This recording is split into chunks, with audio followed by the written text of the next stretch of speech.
totoo na nagpatawag ko tayo ng meeting dahil marami na naman ang nakakarating sa amin ng mga kwento. Para maunawaan natin kasi may mga iba tayo mga kasama na parang hindi ko masyadong maintindihan yung kaso ata ninyo.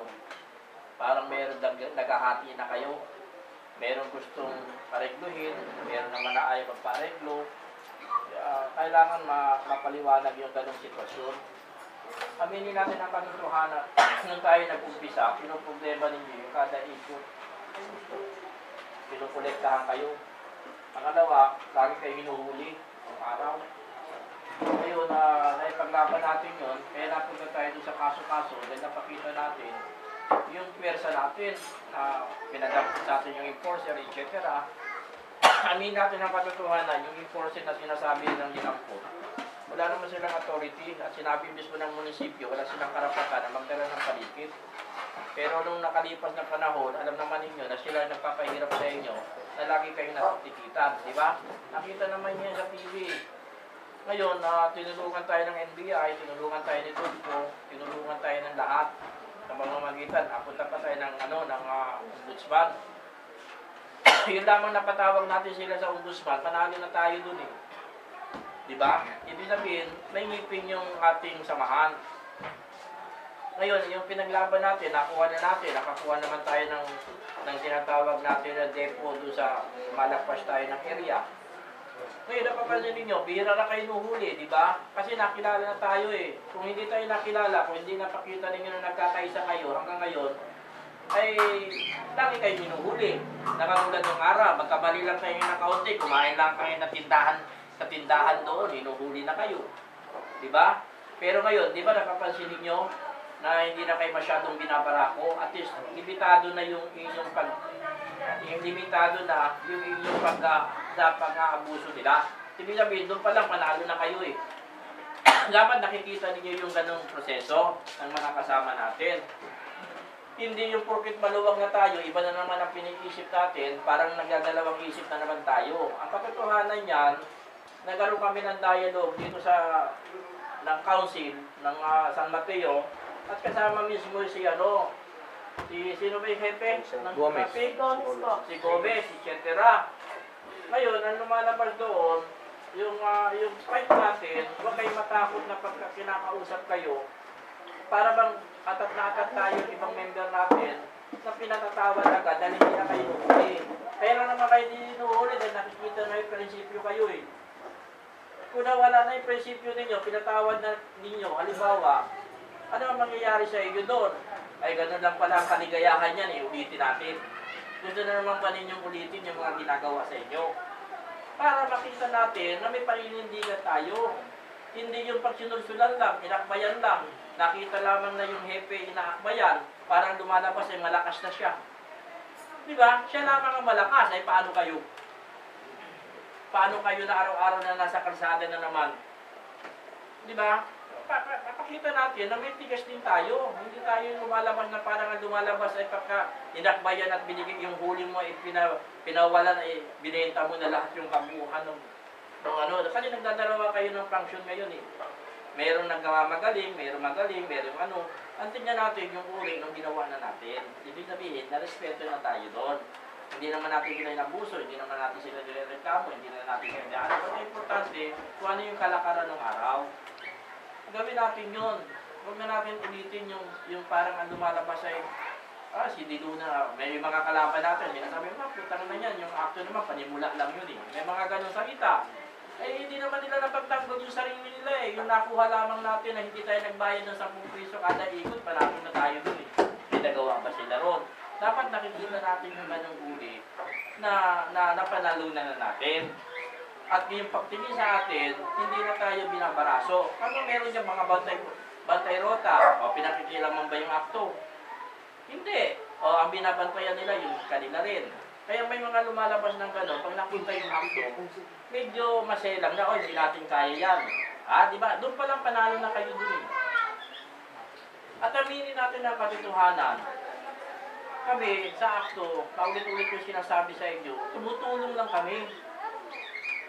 Wala naman kayong obligasyon sa amin eh. Hindi naman namin kayo kinukuna ng monthly. Wala naman kaming buto na kinukuha sa inyo eh. Tumutulong lamang kami. Ngayon, mabigyan naman sana natin ng pagtitiwala yung uri na napagtulong namin. Hindi naman kami alila eh. Hindi naman kami putang na niya. Yung actor, hindi na namin nakikita. Yung si Diluna, hindi na namin nakikita. Hindi naman kailangan araw-araw tayo magkita eh. Kung may problema naman, nandun naman si Aurea. Nagsusumbong. Eh, nakukulitan na nga ako dahil ang dami-dami mga sinusumbong. Oh. Ang sinasabi, paano ba yung ka-Efrain? Yung iba nakikipag-areglo, yung iba naman ganito, yung iba ganito. Oh. Hanggang sa nagpapasikat pa yung kalaban. Ang sinasabi, panibula lang naman yung Diluna na yan eh. Wala namang ano yan eh. Ang tingnan natin, yung pinaglaban na kayo, may nagawa na tayo, nakuha na natin pinaglaban natin. Hindi namin, panalo na tayo doon. Di ba? May susunod na naman tayo kabanata na pwedeng ilaban. O, di ba yung MMD, binabaraso pa kayo nung nalaman ng akto kayo? Doon pa lang malaking tulong na sa inyo yun eh. O, di ba? Yun lamang ang tingnan natin. Ngayon, may pinatagit kami ni Aurea. Yung sinasabi natin, may pinatawad na tayo, sino ba? Si Gomez ba? Si Gomez. Kasi yung kapatid dito, naakbayan lamang ng county, okay na. Dapat kumbaga sa ano, kung naniligaw ka sa babae, kahit may gusto sa'yo, medyo pakipot naman. Di ba yung babae medyo pakipot, kahit gusto ka nang yakapin, dapat ganun din tayo doon sa pagpapareglo natin. Binigyan man lamang sana ng importance ngayon na bago kayo nagkaroon ng kareglo kay Gomez, kung kaibigan ko naman si Gomez, pinalabas pa lamang ninyo, sige, kailangan na makita muna kayo ni ka-Efrain sa nasyonal. Ay hindi, nagpa-pogi points na eh. Di ba? Binaliwala na yung national eh. Ang akala naman niya, magiging malakas siya ron kapag ka nagkaroon na ng pagkakataon na pinatawad na. Di ba? Patatawarin din naman natin, kailangan may MOA. Na hindi na kailangan na kami tayo ay mag-away pang muli. Yung mga ginawa ninyo sa amin, ay dapat ay hindi na maulit. Dapat yun yung MOA bago magkaroon ng tinatawag na aregluhan. Kaya nga gusto ko dumating yung kapatid dito na mapagsabihan ko eh. At na-attach siya dun sa pakiusap eh. Na lagi sinasabi niya, patawarin na natin, etc. Eh, mas maganda nga yung sila nakikipag-usap sa atin eh. Eh kung halimbawa, dinala rin nyo sa national yun, magandalawang isip yun. Diba? Para lumalabas, hindi nila kayo kontrolado. Diba? Laging bitin. Pangalawa, yung mga operator natin, kaya nga sinasabi namin, nung kaming dalawa ni Aurea ay nagpunta sa lawyer, ay kahit na ilan sa atin, na tayo naman ay makano tayo pinunan sa loob ng 3 taon tayo pinunan ng kada ikot sa 10 piso, di ba? 2 years, 3 years, 1 year, di ba? Ngayon, gagawa tayo ng complaint, yung tinatawag na estafa. I-complain natin yung kooperatiba, dahil hindi naman tayo member, ba't tayo pinukuliktahan? Kaya yun, pag kayo na inano natin sa SOMON at criminalization at napadalan sila ng tinatawag na warrant of arrest, yung party na hindi dinimanda natin, automatic, ibabalik yung pera natin. Diba? Kaya ang gagawin natin, group, para hindi lahat makakala. Diba? Representing, o halimbawa, presidente ninyo, o pipirma doon, may lawyer tayo, o hindi na kayo napagod, inilalaban natin yung karapatan nyo. Kasi, darating ang panahon, magkukuntsaba na naman yung San Mateo at yung tinatawag na kooperatiba kung tayo hindi natin ididimanda. Doon sa lawyer natin, wala naman tayong acceptance fee. Nag-usap na kami, wala. Kung may hearing lamang, tulong-tulong tayong tuti. Tuwing may hearing lang yun, pare. Di ba? Masakit ba para sa inyo yun? Okay lang. Kaya kayo sinasabi natin, ginagawa natin lahat ng pamamaraan ng gano'n para hindi kayo mahirapan. Hindi kayo maalisan dahil hindi naman araw-araw ang hearing eh. Kasi iba yun. Pag dinimanda ninyo yung kooperatiba, pagka naano na yun, tapos pagka may kaso na sila, irereklamo ko naman sila sa CBA, automatic mabawasak sila. Kasi pag hindi natin ginawa, di ba may nagbabanta? Putay na yan. Magka-counter kami, yung mga nagdemanda, demanda rin namin. Di ba? Yan yung mga narinig ninyo, na-counter Kayo pa ngayon, kasi bara-bara yung nagpa-areglo.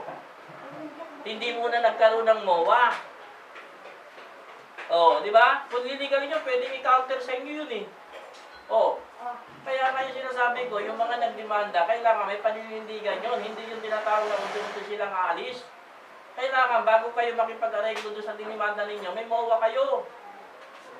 Kasi pwede kayong balikan nun eh. Kaya napinsala sila eh. Dapat ay inisipin niyo. Ay kung puro mula ka lang, kung merma ka na, halimbawa, pinakain ka lang doon sa pansikan doon sa Muntalban. Pagkakon, nakita ng mga hepe yan nandun.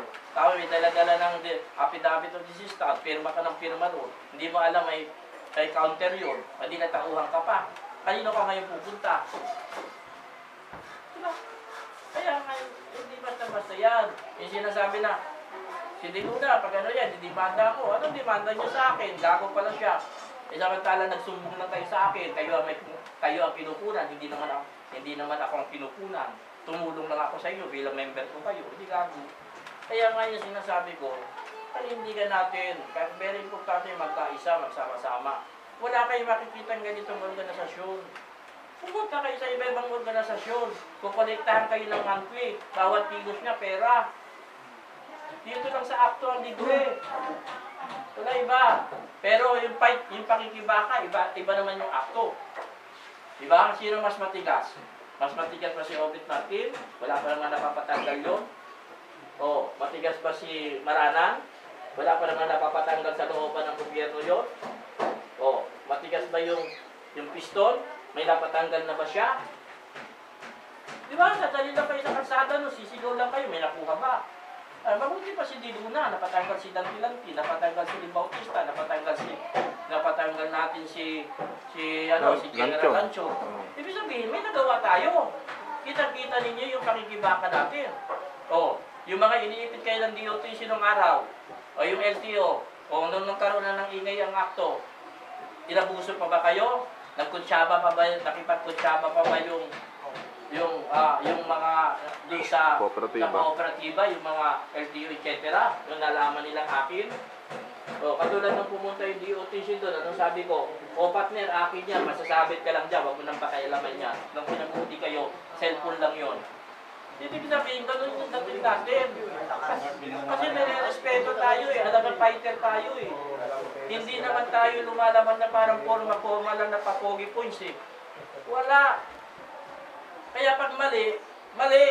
Pag tama, tama. Ganun ang kapagilan natin. Hindi tayo laban sa gobyerno, nagtatanong lang tayo. Di ba, partner, tama? Pag nagtatanong ka lang, hindi mo naman sinasabi na lumalaban ka. Kundi nakakapinsala ka na sa kabuhayan namin, baka pwede natin baguhin. So, dinadaan natin yan sa tamang proseso. O, di ba? At least, huwag na natin ilayo eh. Naging karanasan na ninyo eh. Hindi naman tayo napikwento ng gagawin pa lang. Nagawa na natin. Palalaganapin na lamang ninyo. Ibig sabihin, nakilala na yung uri ng samahan ninyo. Palalaganapin na lamang ninyo. Ayan ang nangyayari ngayon. Kita nyo na, kahit pala wala yung national eh. Okay na pala eh. O, di ba? Wala na yung papel yung national. O, di ba? O. Di ba? Dapat napapag-aralan yung ganon. Ay kung medyo biniti natin. O, di ba? Makipag-usap sa national. O, hindi kayo tayo ang pupunta mismo sa kanila. O, ganito agreement. May mga opisyalis at saka ako darating. Medyo respeto naman yung labing. Kasi hindi naman kayo kikilalanin sa respeto ng araw nung hindi pumasok ang akto eh. Nung nagkaroon na kayo ng kapanalunan eh, wala na yung akto eh. Ang nag-decide na lamang yung ilan sa mga kasama natin eh. Idakbayan lamang ng kaunti eh. Parang pogi-pogi na ang dating diyan eh. Di ba? Paano tayo na-respetuhin? Di ba? Parang ang lalabas doon, puta na yan eh. Kahit pala wala yung akto eh. Naareglo ko pala eh. Ate, nakaroon na kayo ng idea doon sa ganong prinsipyo. Saan lamang na ikaw na muna pumunta, follow upin mo na lamang ito. Nung napunto na kakausap ka, lumalabas siya na yung nakikipag-arreglo eh. Mali ganong sistema, respetuhin natin yung pamunuan. At saka ang presidente, kahit anong oras, pwede mamutusan. At saka yung kailangan sa inyo, dahil lagi kayo namamasada, ang dapat ng presidente, yung laging aktibo na walang ginawa kundi mangulit doon sa mga problema ninyo na napaparating. Hindi yung isip lamang ninyo na ang problema ninyo nandyan na sa terminal ninyo. Eh kaso pag may problema na doon, walang ginagawa. Kung sino-sino yung tatawagan ng ni Aulia, tatawagan na si Merly, tatawagan si Arnel, tatawagan ako, o ikot ng pagtatawag, o nakukulitan kami. O di mas maganda yon, di ba? Dahil napaparating na kaagad yung problema ninyo. Di ba? Di ba tama yung ganong proseso bilang isang presidente? Hindi yung presidente na hindi naman umahawak ng manibela yan eh. Eh pag hindi naman umahawak ka ng manibela, hindi naman makaalis sa manibela, kung may problema naman yung samahan, ang very importante sa presidente, yung nauutusan ninyo na hindi umahawak ng manibela. Di ba? Dapat yun. O, yung operator naman ninyo, ang ano naman ninyo, kayo, mga operator, mga officialis din naman kayo, o pwede naman kayo tumulong. Kaya lang, ang very importante, ay meron kayong nauutusan na pumupunta sa mga problema. Katulad ng pagpunta kay attorney. O, di ba? Yung pagpunta doon sa korte. Yung pagpunta doon sa TV5. Yung pagpunta sa NBI. O, ay kung halimbawa, ikaw ay operator, isa lang ang jeep mo, makakapunta ka ba doon? Baka pag uwi mo, awayin ka na ng asawa mo. Utangan na niya, inuuna mo pa yung mga samahan mo na yan. Di ba? Wala ka namang kita, may utang pa nga tayo, hindi makabayad. Awayin ka pa ng ano mo. Di ba, Pater? Yun yung nakikita. Tingnan natin yung ganung uri. Huwag natin titignan lamang yung right, yung karapatan. Ang tingnan natin yung gagawa ng inyong, yung nagpupursige na naglalakad doon sa inyong problema. Kaya yung hindi na kayo kinukulit na hindi tayo nakakuha ng terminal doon sa, kahit may MOA tayo sa, sa Ombudsman. Nasa looban ng 1 buwan, pag hindi kayo nakakuha ng terminal na mismo sa San Mateo, ay tayo ay babalik doon sa atin sa kooperatiba. MOA yan eh. O bakit hindi natin nasunod yun, pero tayo hanggang ngayon hindi tayo nagbabayad? O ibig sabihin, nire-respeto na tayo. Di ba? O ano sabi ko kay Kunsyal? Kunsyal, maganda pa naman yung layunin mo. Maganda ang layunin ng bakit ibinigay ninyo ang right sa pribado na lugar, pribadong asosasyon, yung inyong ordinansa. Kay wala man kayong kinokolekta o may kinokolekta kayo, pagbibintangan kayo. Kaya nagpursige ngayon si na-amendahan yung na sinabi ko, ordinansa rin lang naman ninyo yan, ang minumungkahin namin, huwag mo ibigay sa organisasyon o asosasyon yan. Yung right, di ba? Ibigay mo kahit na sa munisipyo o isa sa mga sa barangay na sila ang magbibigay, pwedeng kami na magbigay kahit na 25 pesos o 20 pesos a day. O, hindi tayo talo. Di ba? O, at least yung ordinansa nila, ang mangangasiwa, yung pamahalaan, hindi na yung asosasyon. O, yun yung gagawin ngayon ng bagong amenda nung napag-usapan namin, nung nagkaroon kami ng public hearing sa konseho. Yun yung ginagawa natin. Huwag na tayo makakagano dun sa kooperatiba. Ay, ang gaganda ng banat natin dun eh. Ilan na nga sa inyo yung kooperatiba, magpapatakot pa kayo. Diba? May sarili tayong samahan. O, tapos yung gagawin naman natin, alinin nyo yung mga ibang mga ticket ninyo, Xerox, etc. Gagawa tayo ng bagong demanda, yung istapa, kahit ilan lang tayo, sasama na natin yung pangkalahatan na yun, kahit may ilan lang.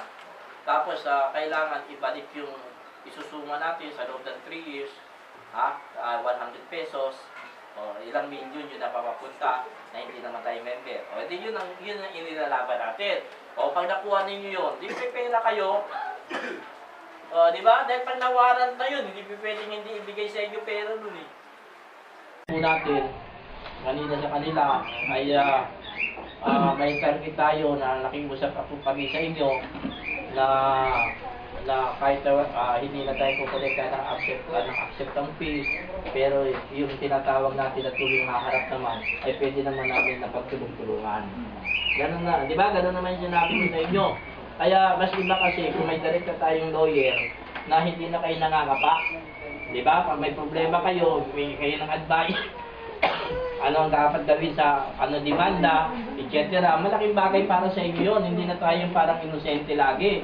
Kaya dapat dyan, magpasalamat nga tayo dito kay Atty. Talampas dahil binigyan tayo ng ganong klase na benefit na ibinibigay sa atin. Kaya palakpakan natin siya.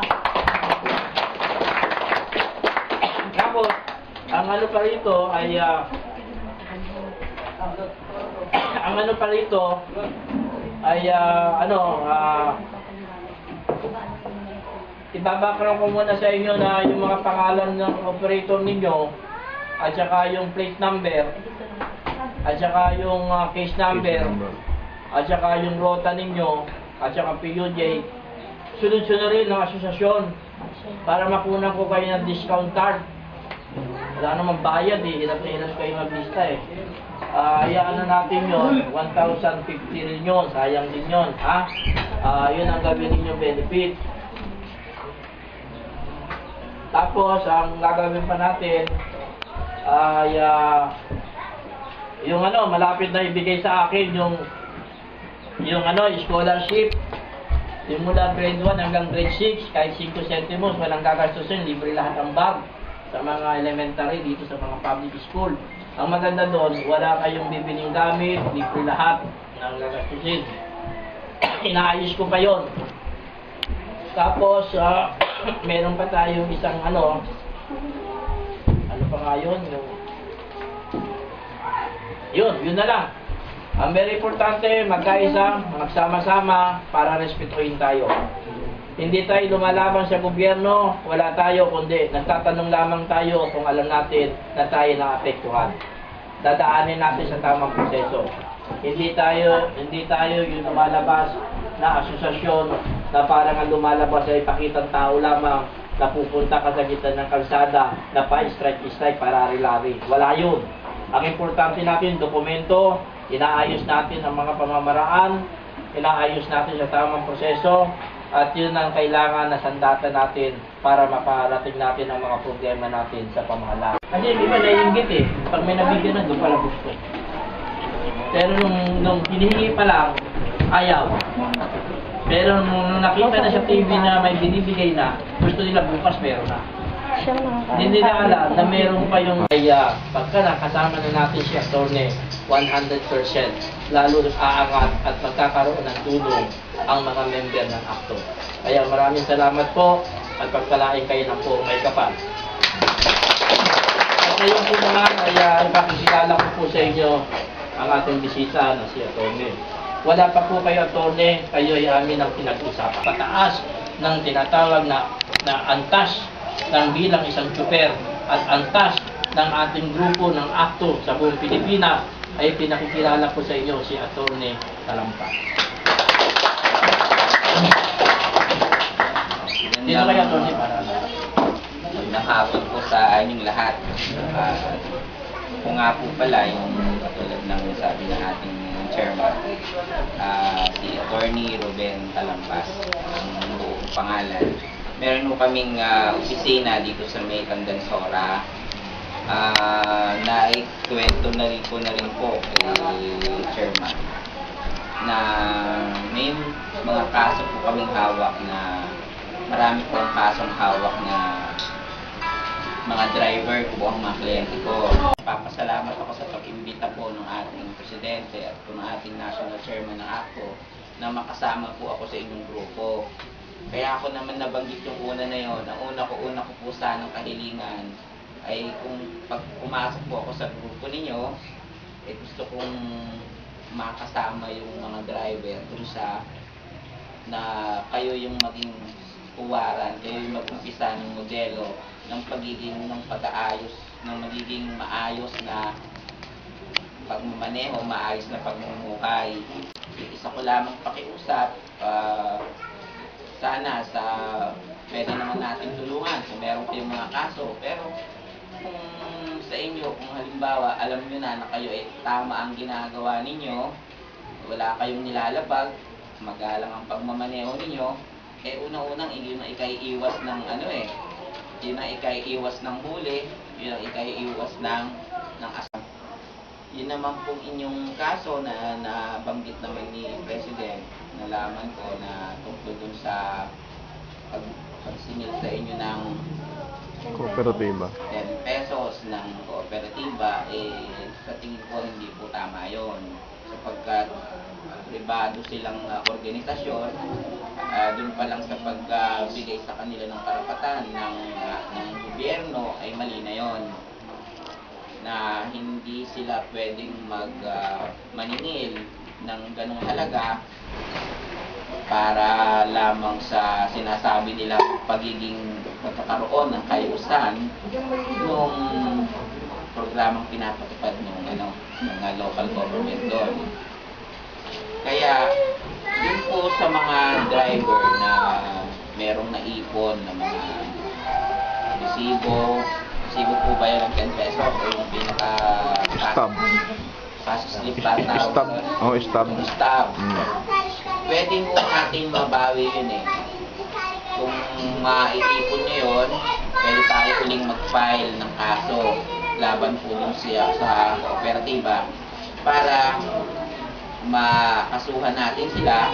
Lahat po ng ibinayad nyo, pwede natin pong ma-reimburse. Pero kailangan natin ng ebidensya natin yung mga staff na yun. At sa gayon, maipakita natin na mali yung ginawa nilang paniningil na yun. Paano namin ma-audit yung financial namin, mahigit isang buwan na nga pong hindi naiakyat yung record niya. Simple lang yun. Gumawa kayo ng formal letter, di ba, Tone? At sulatan ninyo yung sekretary ninyo na pinasasubmit na hinihiling ninyo yung paliwanag niya at saka isang bakit hindi siya nakapagsubmit sa looban ng isang buwan. Kapag hindi niya sinagot yun, at etc. Sa kagustuhan din ng mga opisyalis, ang mangyayari doon, ganado lahat ng opisyalis, pag hindi siya tumugon doon, kahit na siya nang gumawa ng parang letter demand, sa looban ng ganitong araw, ay kayo ay inaano, sa pamamagitan ng atas at utos ng mga officer, na sa looban ng isang linggo, ay kailangan ay may review po na o mapaliwanag mo yung tinatawag natin na tinatanong ng ating pamunuan. Pag hindi niya na yon, ay mapipilitan tayo na yun ay ihayin doon sa atin na siya ay demanda. Malinaw na po sa inyo yun, ha? Yung may mga magtanong kayo. Habang nandito si attorney at si ka-Efren. Sir, paano pala yung discount sa diesel? Yung discount dun sa diesel, kayo lamang ang late. Kasi January, February pa lamang ngayon nagkahingi na ako ng pangalan eh. March, April, May. Kaya yung iba naiinggit, at yung una ay ay kayo naman hindi pa nagpapail eh. Kaya lumalabas ang nagawin ni Press, susulat lang yung pangalan ng operator, face number, plate number, at saka yung ruta, tapos kung yan ay jeep. Sunod-sunurin mo. Pagkatapos, ang gagawin mo, ilista mo nila kung wala kang ayan, may computer ka naman, tapos i-email mo sa opisina para ipo-forward naman namin sa Department of Energy para magawang kayo ng card. Doon sa card naman, may nakalagay naman din yung plate number eh. Hindi naman pwedeng gamitin ng iba yun eh. Talaga nakatalaga yun doon sa plate number ng unit ko.